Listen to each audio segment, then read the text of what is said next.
On se retrouve pour la correction de l'exercice 35, on est page 247. On vous dit qu'on a tracé 6 droites et on veut associer les équations avec les droites. Alors, tout d'abord, on commence par la première, la droite d'équation x-2. Les deux premières, vous allez voir, non, la première et la troisième, vous allez voir, en fait, ça se trouve assez facilement, mais on va faire l'effort de faire comme si on voulait le faire avec l'équation de droite. Alors, ici, je vais reconnaître ax plus by plus c égale 0. Donc, pour reconnaître ça, a priori, ça veut dire que a égale 1, il n'y a pas de b égale 0, ça dans votre cours, on y reviendra après, il y avait quelque chose là-dessus, et c égale moins 2.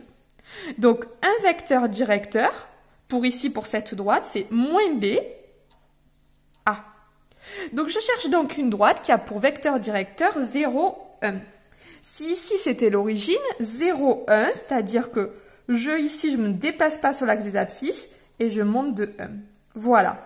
Donc, quelle est la droite qui a pour vecteur directeur ce vecteur-là que je vais appeler UA? Eh bien, on voit que c'est D2. Donc, ici, a priori, c'est D2. Et en effet, on pouvait le voir d'une autre façon, c'est que dans votre cours, je vous disais que si B égale 0, alors, ça voulait dire que la droite, elle était parallèle à l'axe des ordonnées. Il n'y avait que celle-là. B égale 0, voilà, et cette équation, elle devient x égale 2. Donc, c'est la droite parallèle à l'axe des ordonnées qui passe ici par 2. On continue, deuxième équation, donc je reconnais encore ax plus by plus c égale 0. Donc cette fois-ci, a vaut 2, b vaut 1 et c vaut 0. Donc le vecteur directeur, je vais l'appeler u petit b, c'est moins b, c'est-à-dire moins 1 et 2. Alors moins 1, 2, par exemple si je me mets ici, ça va faire moins 1, 1, 2. On a donc un vecteur directeur qui est de cette forme-là. Voici U petit b. D'accord, donc quelle droite est portée par ce vecteur directeur? Je la vois, c'est ici. Moins 1, 2, elle est toute seule. Donc ici, ça correspond à D5. Ok, j'ai réglé D2, j'ai réglé D5. On continue, y plus 2 égale 0. Donc là, en fait, vous pouviez tout simplement dire que ça correspond à y égale 2.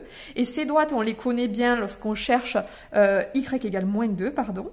Ces droites, on les connaît bien lorsqu'on cherche les antécédents, c'est D6. Si je voulais reconnaître ici mon équation, j'aurais reconnu que ax, donc plus by plus c égale 0, a vaut donc 0, puisqu'il n'y a pas de x, b vaut 1 et c vaut 2. Donc ici, le vecteur directeur, c'était moins b, a, c'est-à-dire, je me place quelque part, je recule de 1 et je monte ou je descends pas. Ce vecteur directeur, ça correspondait bien à D6.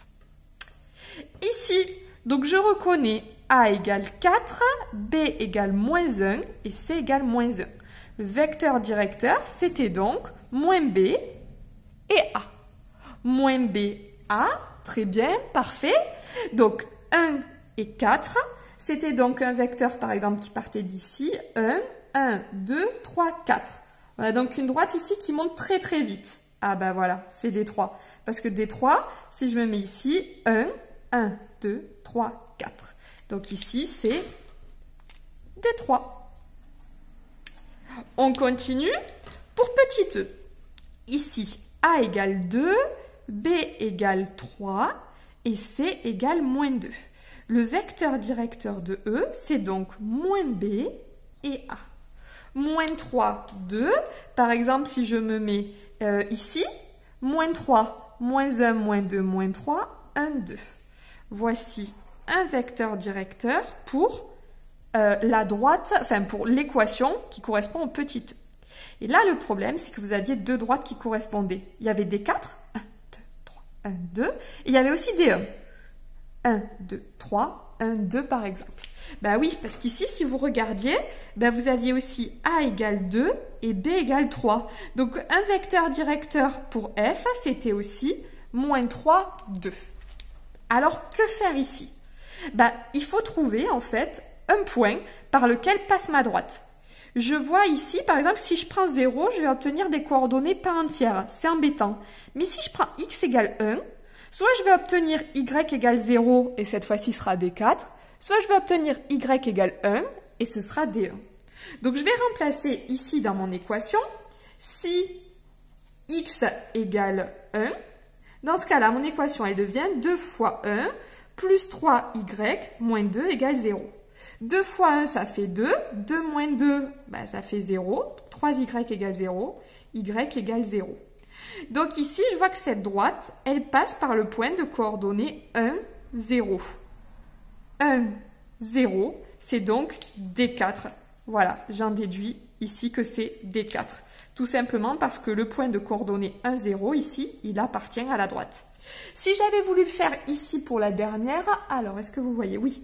Si x égale 1, j'aurais fait 2 fois 1 plus 3y moins 5 égale 0, c'est-à-dire 3y, 2 moins 5, ça fait moins 3 égale 0. Est-ce que ça veut dire que 3y égale 3, et je divise par 3 de chaque côté, ça veut dire que y égale 1. Donc ici, ça voulait dire que le point de coordonnées 1, 1, il appartenait ici à ça à DE et ça à DF. Donc 1, 1, il est là. C'était donc la droite D1. Voilà, il y avait plusieurs façons de faire cet exercice. Vous pouviez au fait aussi décider par exemple de calculer à chaque fois les x égale 1 et ça vous aurait donné moins 2 pour D5, 0 pour D4, 1 pour D1 et 3 pour D3. Il aurait juste fallu ensuite déterminer qui était D2 et qui était D, que j'arrive pas à lire, D6.